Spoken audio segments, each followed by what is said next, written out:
The rope was already cutting into his wrists when the door flew open. Kaylor Rowe didn't scream. He had stopped screaming an hour ago. His arms stretched overhead, bound to a rusted hook bolted into the ceiling of an abandoned building on the east side of the city. His crimson shirt hung open at the collar. His left eye was swollen. Blood had dried at the corner of his mouth and cracked every time he tried to breathe through his nose. 3 men stood in the room. None of them were in a hurry. That was the worst part. He looked at the cracked wall ahead of him. Peeling paint, a broken window, afternoon light cutting through dusty blinds in long, pale strips. He said nothing. The man sighed like Kaylor was wasting his time. Like this inconvenienced him personally. The next hit came fast. Kaylor's head snapped sideways. His vision went white at the edges. His shoulder screamed from the angle his bound arms were forced into. He tasted iron again, fresh this time, not the dried kind. "You're not important," the man said, almost conversationally. "You're a secretary. You schedule meetings. You answer phones. You think your alpha even knows your last name." Kaylor exhaled slowly through his teeth. He knew his last name. He knew his middle name too. He knew exactly how Kaylor took his coffee, which files he color-coded, and which mornings he arrived at the office 15 minutes early because he couldn't sleep. Not that any of that mattered right now. Hi viewers. Have you ever stayed loyal to someone even when it cost you everything, and they had no idea you were even fighting for them? Drop your answer in the comments. I read every single one. What Kaylor hadn't told anyone. Not his landlord. Not the one coworker who sometimes brought him lunch. Not a single person breathing on this earth. Was what those encrypted files actually contained. Everyone assumed it was money. Financial routing numbers. Offshore accounts that could level corporations if leaked. They were wrong. The files documented the hidden locations of rescued Omega children. Children who had been pulled out of trafficking networks across 4 different states. Children who were safe right now because those locations had never been exposed. And Kaylor was the only person outside of Kaylor Dven himself who held access to that information. He wasn't protecting a billionaire's bank accounts. He was protecting kids who couldn't protect themselves. So no, he wasn't giving up those codes. Not today. Not under this light. Not with this rope cutting through his skin and this man standing in front of him like Kaylor was a problem to be solved before dinner. The tall man crouched down to eye level. His voice dropped low, almost gentle. That was somehow worse. "He's getting married tomorrow," he said. "Did you know that? The ceremony starts at noon. You think he's sitting somewhere worried about you right now?" A slow smile. "You're already forgotten, little Omega." Kaylor's chest pulled tight. Not from fear. From something older and quieter than fear. He closed his eyes. And outside, somewhere 3 floors down, footsteps echoed in the stairwell. 6 months earlier, nobody would have guessed Kaylor Rowe would end up here. He didn't walk into dangerous rooms. He didn't attract powerful men. He wasn't the kind of person stories got written about. He was the kind of person who made sure other people's stories ran on time. He had grown up in Baltimore, raised mostly by himself after his mother passed when he was 16. No pack, no alpha family to catch him. Just a 2-bedroom apartment, a stack of student loan letters, and a stubborn refusal to let the world make him small. He moved to New York at 22 with 2 suitcases and a job offer from a mid-level consulting firm. Worked there 3 years. Learned everything. Got passed over for every promotion because Omegas in that office were expected to stay quiet and grateful. He left without drama. Found a better position. Then a recruiter reached out about an executive assistant opening at Dven Global Investments. Kaylor had almost deleted the email. He had heard the name Kaylor Dven, of course. Everyone had. The man was 34, built like architecture, and had never once given an interview where he smiled. He ran a global investment empire with 17 offices across 3 continents. Forbes mentioned him every year. So did federal investigators, though nothing ever stuck. What the newspapers didn't print was the other half of the story. Kaylor Dven controlled one of the most disciplined underground networks in the country. Not the chaotic kind. Not the reckless kind. The kind built on silence and patience and agreements honored because breaking them had consequences that lasted generations. He was an alpha in every possible meaning of the word. And he was engaged. The fiancé's name was Brennan Celine Arden, a man from a rival alpha family whose union with Kaylor had been arranged 2 years prior.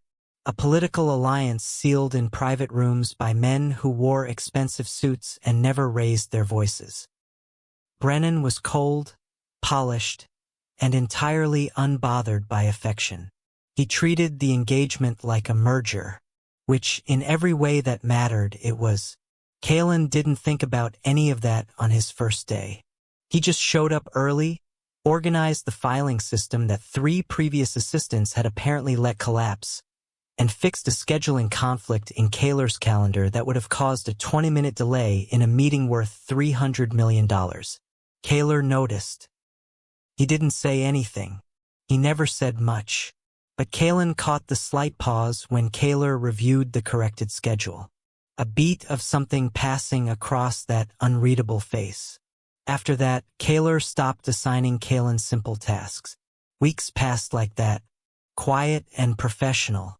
Kaylor did his job. Kaylor trusted him with slightly more each week. Not because he was charming. Not because he pushed for it. Because he never once lied. Not even about small things. And inside a world built entirely on misdirection and half-truths, that was rarer than money. Then one Thursday afternoon, Kaylor looked up from his desk and noticed a man on the sidewalk across the street, standing still, in the rain, looking directly at the building. Kaylor glanced away, looked back 30 seconds later. The man was still there. That evening when Kaylor packed up to leave, a plain white envelope sat on his keyboard. He hadn't heard anyone enter. He hadn't stepped away from the desk for more than 4 minutes all afternoon. He opened the envelope. 1 sentence. No signature. No return address. Stop protecting him. The offer came on a Tuesday. Kaylor was alone in the office, finishing a document summary that needed to be on Kaylor's desk before the morning briefing. Most of the floor had cleared out by 7. The city outside the windows had turned that deep blue-gray it got in winter when the light gave up early. A man knocked on the open door. He wore a suit that cost more than Kaylor's monthly rent. His smile was easy and practiced. He introduced himself using a name Kaylor immediately understood was false. The offer was $200,000. All Kaylor had to do was transfer 1 encrypted folder to an external drive and leave it in a specific location by Friday. The man said it casually, like he was ordering food. "What folder?" Kaylor said. The man named it. Kaylor's expression didn't change. He closed the document he'd been working on, capped his pen, and looked up. "No." The man's smile didn't move. "You should think about what you're saying no to." "I already did." The man left. Kaylor sat with the silence for a long time after, because he knew what was actually in that folder. 2 months earlier, Kaylor had called him into his private office after hours. No guards.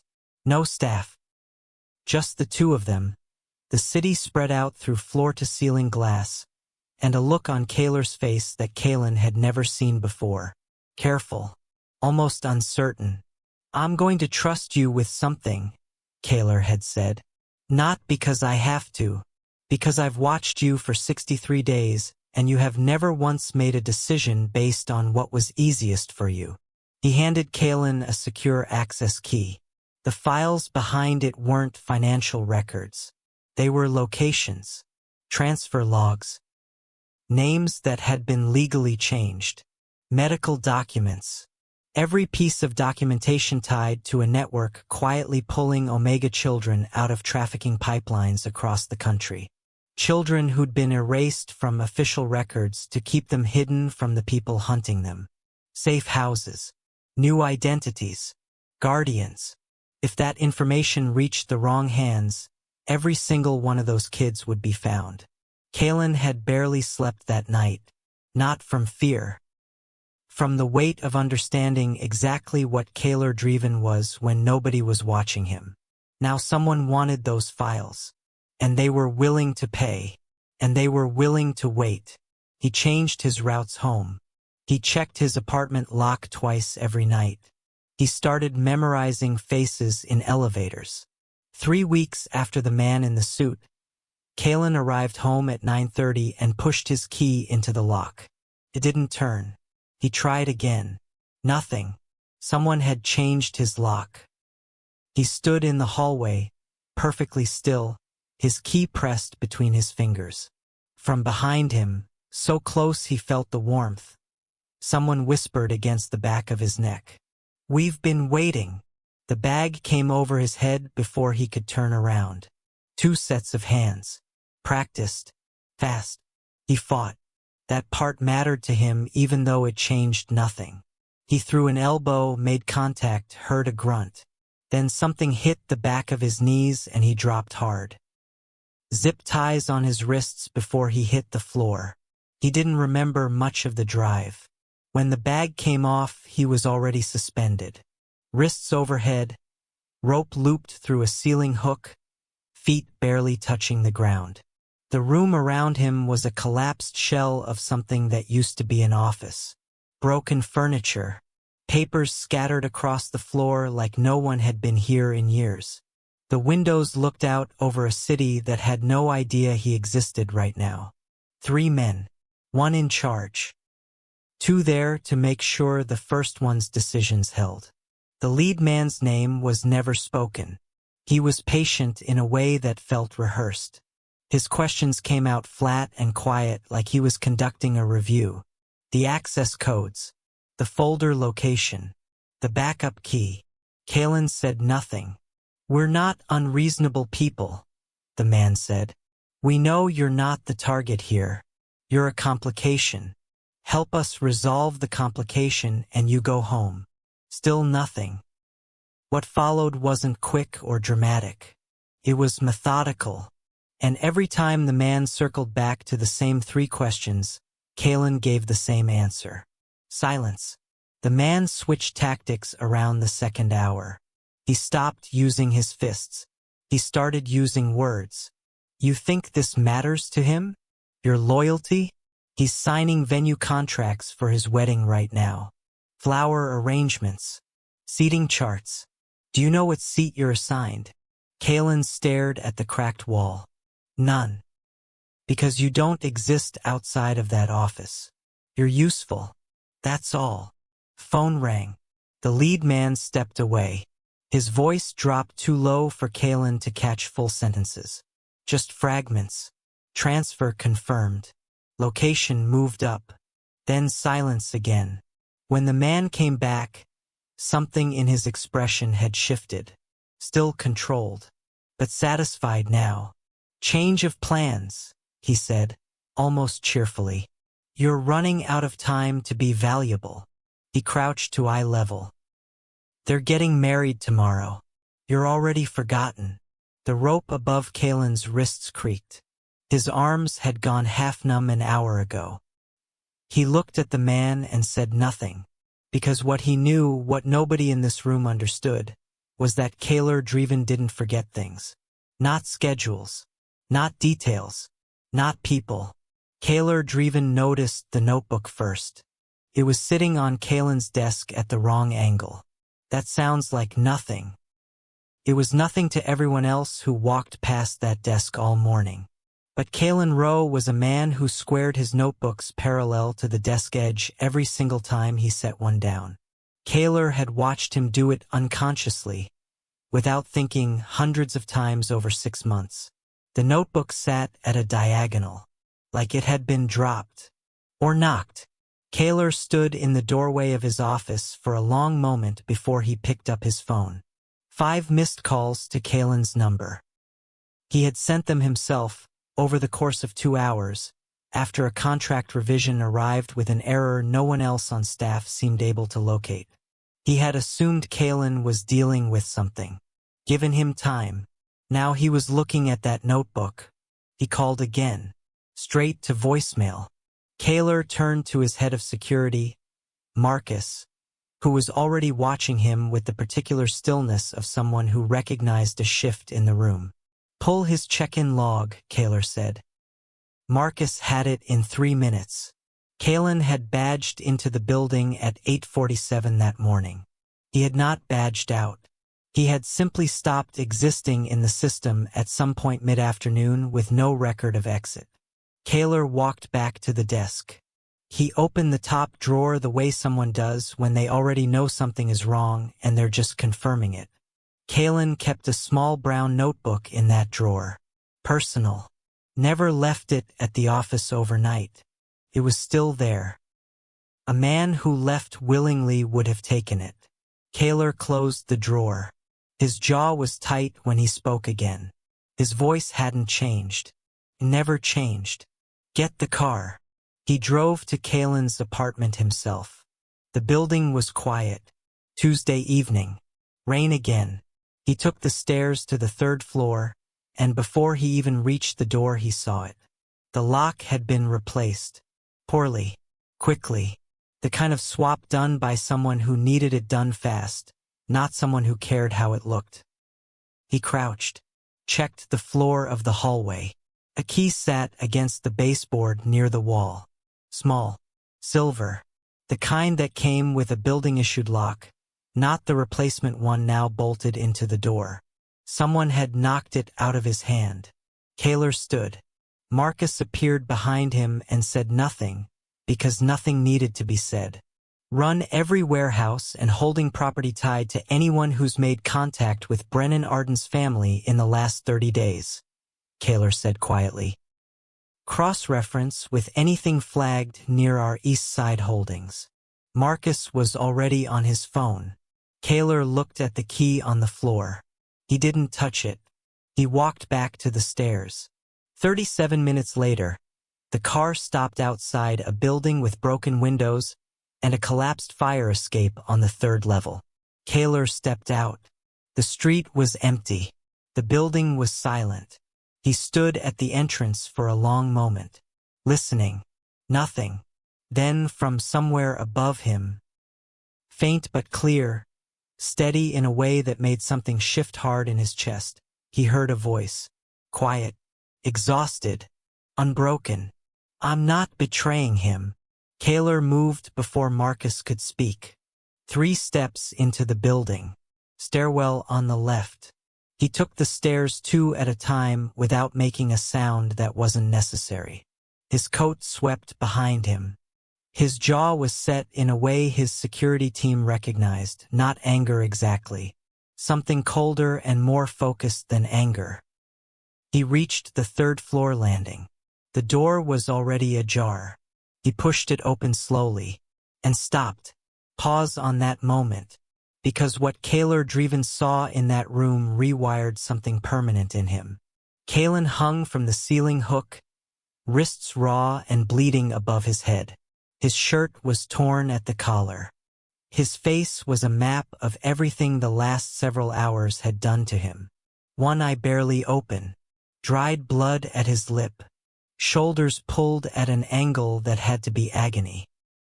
And he was still refusing. The man in front of him had just asked again. The same questions. The access codes. The file location. The backup key. Kaylin's head lifted slowly. His voice came out wrecked and quiet and completely certain. No. Just that. One word. Kaylor had walked into 1,000 dangerous rooms in his life. He had negotiated with men who burned buildings to make points. He had buried people who betrayed him. He had built an empire on the understanding that loyalty, real loyalty, was a transaction like everything else. You paid for it, and it held until the price changed. He had never once seen it look like this. What followed happened fast. Marcus and 2 others cleared the room in under 90 seconds. The lead captor tried to reach for something at his belt. He didn't make it. The other 2 were handled before Kaylor's bound wrists were even cut free. Kaylor crossed the room himself to take Kaylor down from that hook. He didn't hand that off to anyone else. He reached up, supported Kaylor's weight with one arm, and cut the rope with 2 clean movements. Kaylor's legs buckled the second his feet took his full weight. His arms dropped and he hissed through his teeth at the rush of blood returning to his hands. Kaylor didn't step back. He held him, not gently the way someone holds something fragile, firmly, like something that mattered and wasn't going anywhere. Kaylor's forehead dropped forward against Kaylor's shoulder.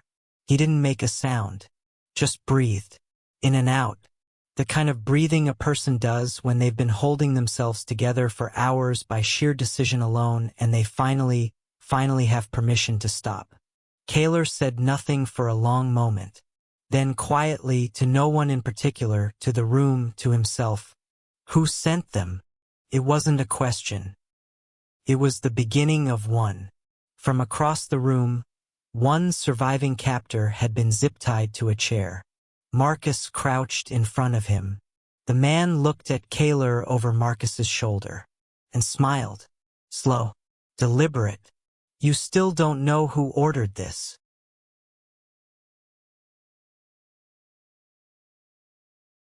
The answer came in pieces. That was how the worst truths always arrived. Not in one clean hit but in fragments, each one manageable on its own until you laid them all side by side and suddenly the shape of it was undeniable. Marcus had the first piece within 6 hours. A burner phone recovered from the lead captor's jacket traced back through 2 intermediaries to a communications firm operating out of a building that Brennan Arden's family had quietly purchased 8 months prior. Before the engagement was publicly announced. Before most people outside the relevant circles even knew a Dven-Arden alliance was being negotiated. That mattered, because it meant this wasn't a reaction to something Kaylor had done. It was planned well in advance. Kaylor sat with that information alone in his office at 2 in the morning, the city outside still and dark, a glass of water on his desk that he hadn't touched. He read the file Marcus had assembled. He read it twice. Then he set it down and looked at the wall for a long time. Brennan Arden had not ordered the kidnapping out of jealousy. That part people would assume later, and they would be wrong. Brennan was not a man driven by feeling. He had never once, in the 2 years of their arranged engagement, behaved like a person who felt anything strongly enough to act on it rashly. What he had done was strategic. His family had identified Kaylor as a variable, not a romantic threat, a structural one. The encrypted files Kaylor protected documented enough to dismantle 3 trafficking pipelines that several connected families were profiting from. If those files surfaced through the wrong legal channels, the Arden network lost significant income and significant leverage. Removing Kaylor solved the problem. And doing it in a way that forced Kaylor to find him emotionally broken, that part was calculated too. A compromised alpha, a grieving alpha, was an alpha who signed contracts quickly and asked fewer questions about terms. Kaylor closed the file. He sat very still. Then he requested a private meeting with Brennan Arden. Tonight. Not tomorrow. Not at the venue. Tonight. Brennan arrived at 11:45, dressed like it was a business lunch. Relaxed. Measured. He sat across from Kaylor in the same office where, 6 months earlier, Kaylor had handed Kaylor a secure access key and trusted him with the most protected information he owned. The conversation lasted 11 minutes. Kaylor didn't raise his voice. He didn't make threats. He laid out what he knew, piece by piece, the same way the truth had arrived to him. Flat, clean, undeniable. Brennan listened. And when Kaylor finished, Brennan did something that confirmed everything. He didn't deny it. He tilted his head slightly, and he said calmly, almost reasonably, "You were always going to choose him eventually. I just moved the timeline." Kaylor looked at him for a long moment. Then he stood. "The wedding is cancelled." Brennan's expression didn't change. He smiled instead, like he had already factored that outcome in. Like losing this round was still part of a longer plan. Kaylor walked out of his own office and didn't look back. The venue was full by 10:45. 230 guests. Suits that cost more than most people's cars. Flowers shipped from 3 different countries arranged down an aisle that had taken a team of designers 6 weeks to plan. Photographers positioned at 4 angles. A string quartet playing in the east corner. Everything prepared. Everything in place. And at 11:22, before the ceremony was scheduled to begin, every phone in the room buzzed. Not just some phones. Every single one. The message came from Kaylor Dven's personal communications office. Direct. No intermediary language. It read, "The ceremony will not proceed. The engagement between Kaylor Dven and Brennan Arden is formally dissolved. Effective immediately. No further statements will be issued today." Silence. Then the room collapsed into noise. Some guests stood up immediately, phones already to their ears, voices low and urgent. Others sat frozen, staring at their screens like rereading the message would change the words. 3 people near the back simply walked out without speaking to anyone. Kaylor stood at the front of the room and let the noise happen. He didn't move. He didn't explain himself in that moment. Not to the room, not to the guests, not to the cameras that had pivoted away from the empty altar and toward him. He had prepared a statement. Short. He delivered it without notes. Peace built on someone else's suffering is not peace. It's debt. And I don't intend to spend the rest of my life paying interest on a decision that cost an innocent man everything and benefited no one who deserved it. He paused. This family, this network, will find stability another way. One that doesn't require us to treat loyalty as a weakness. He stepped back. That was it. No drama. No raised voice. The room had already fractured along existing lines before he finished the second sentence. Guests who had come representing Arden interests were already moving toward exits. Guests aligned with Kaylor stayed seated, watching him with expressions that ranged from stunned to something quieter and harder to name. Respect, maybe. The kind that takes a moment to identify because people don't see it often enough to recognize it fast. Within the hour, across 14 different cities, every phone tied to the Arden network and every allied family in the arrangement received the same encrypted message. 5 words. The alliance is over. And somewhere in the back offices of 3 separate law firms, lawyers who had spent months preparing merger documents began quietly making calls to their clients. Because this wasn't just a wedding that didn't happen. This was a restructuring of power that nobody had prepared for. The fallout was not quiet. By the following morning, 2 allied families had formally withdrawn their commitments to any joint ventures tied to the Dven network. A third sent a representative who sat across from Marcus for 40 minutes and said nothing useful. A fourth, a smaller family out of Atlanta, called Kaylor directly, skipped the formalities and simply said, "You did the right thing. We're still in." That call mattered more than the others. Kaylor heard about most of it secondhand. He was in a recovery facility on the west side of the city for the first week.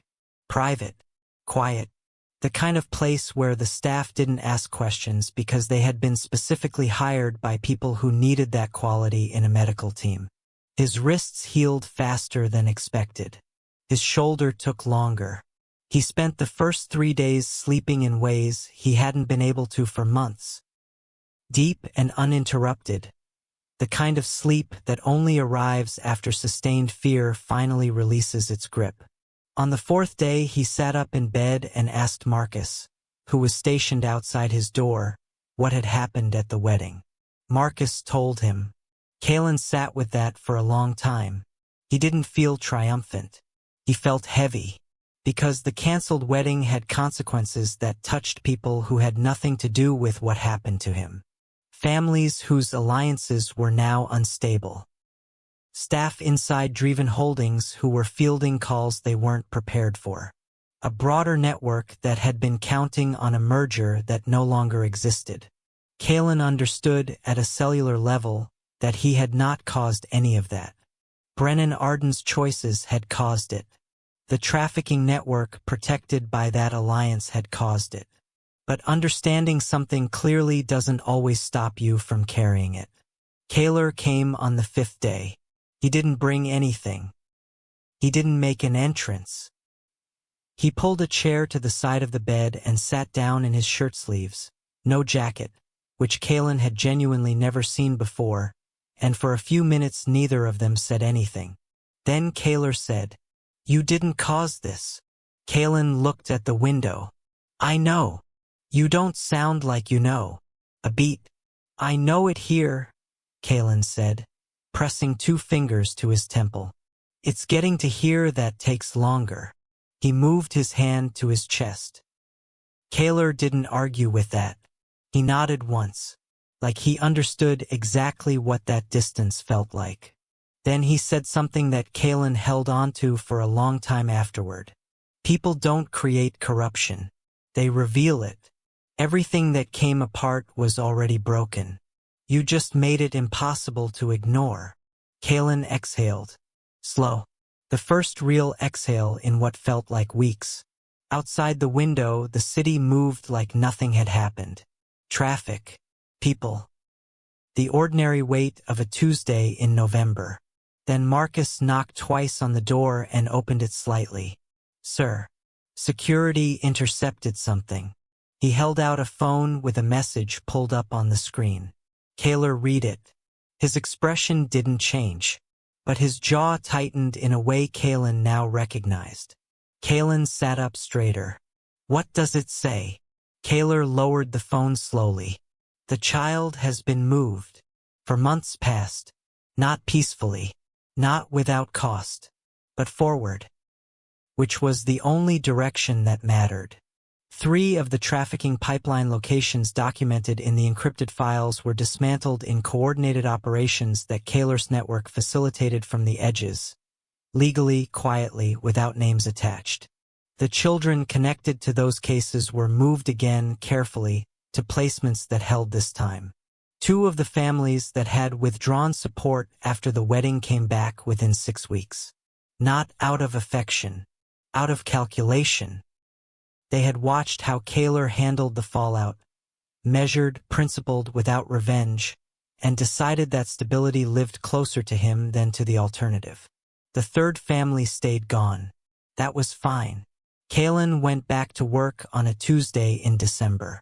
He showed up 12 minutes early, like always, made coffee, opened his scheduling system, found 17 things that had quietly accumulated in his absence and began working through them in order of urgency, the way he had always done, without ceremony or announcement. Kaylor passed his desk at 8:53. He slowed. He didn't say good morning because he never said good morning. He paused for exactly 2 seconds, looked at the desk, notebook squared at the correct angle, coffee at the correct position, and continued into his office. 3 minutes later, his door opened again. "Row." Kaylor looked up. "The foundation documents are on my desk. I need them reviewed before noon." "Yes, sir." The door closed. Kaylor looked back at his screen, and quietly, privately, in a way no one in the office could see, he let himself exhale something that had been sitting in his chest for months. The foundation had been Kaylor's idea, formally proposed 6 weeks after the wedding that never happened. A protected legal structure for vulnerable Omega youth, housing, legal advocacy, identity protection. built correctly, staffed by people who had been vetted the way Kaylor had been vetted. Not for perfection but for honesty. It wasn't public-facing. It didn't carry the Dven name. It just existed, quietly, doing the work. By March, 7 children had been placed through it. That number was small. It didn't feel small. Spring came in cold and then suddenly warm the way New York springs always did. Reluctant until they weren't, and then fully committed overnight. Kaylor stood at the window of his apartment one evening, a different apartment now, with a lock that had never been replaced without his knowledge, and looked at the street below. His phone buzzed. A message from an unknown number he'd been cleared to accept. 3 words. He's home safe. One of the 7. Kaylor set the phone down on the windowsill. He pressed his hand flat against the glass, cool and solid under his palm. He stood like that for a while. Then his personal phone buzzed again. This time a known number. Kaylor. Not a call. A message. Come to the estate. There's something I need to show you. Kaylor picked up his jacket. He was almost at the door when his phone buzzed a 3rd time. Different number. Encrypted. 1 line. Kaylor read it slowly. Then read it again. He sat down on the edge of his couch, jacket still in hand, the spring evening going golden outside the window. Kaylor was standing at the estate gate when the message reached his phone as well. He read it in the same moment. Across the city. Same words. He looked toward the road. Quietly, without rush. He said, "This time, we won't wait for them to come to us." And that is where the story lands. Not on an ending. On a beginning. Because power earns respect. Wealth earns attention. But loyalty, the kind that holds through fear, through pain, through every moment when walking away would have been easier and no one would have blamed you for it. That is what actually changes things. That is what this was always about. If the story stayed with you, if Kaylor's quiet refusal to break hit something in your chest, drop a comment below and tell me which moment got you the most. Was it the rope, the canceled wedding, or that final message nobody expected?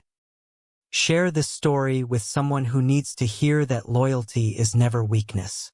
And subscribe and turn on notifications right now, because the next story coming to this channel is about a man who protected someone for 3 years in silence, and the moment that silence finally broke changed both of their lives forever. You do not want to miss it.